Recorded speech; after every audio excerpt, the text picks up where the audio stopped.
Vítám vás u druhého videa a dneska to bude komičkování. Někdy si až trochu později se upleteme nějakého takového z toho ptáka. A dneska to bude velmi lehké, dneska si upleteme kytičku. Nebo nějaký, vezmete si jednu komičku. Děláte třeba komičku. Takhle. Si vezmete dvě komičky, jakékoliv barvy. Zaháknete, přitáhnete to takhle, tak. Takhle si uděláte ještě 4 lístky.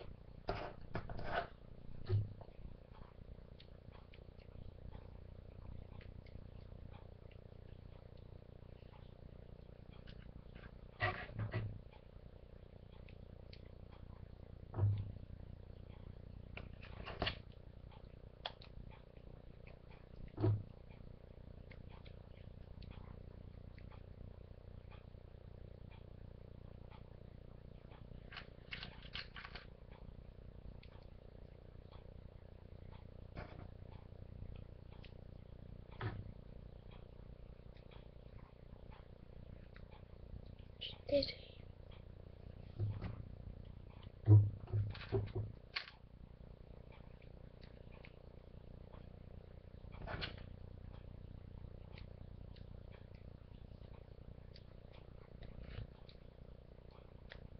Pět. A když máte takhle 5, tak si vezmete zelenou kuličku nebo prostě jednu barvu, kterou máte tady. V mém případě fialovou nebo zelenou.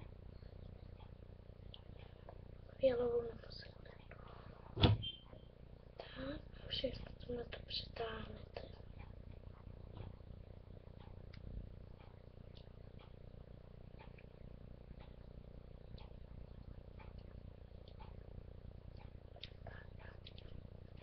Pak, když to máte přitažené všechno, tak to dáte takhle.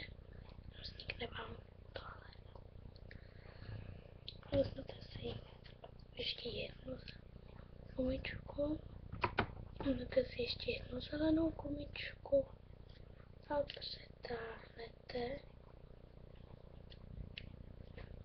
Navléknete a tu navléknete takhle. Navléknete takhle a tu zadní přehodíte přes tu vrchní. Máte krásnou kytičku. A omlouvám se za ty zvuky, to mi volala kamoška.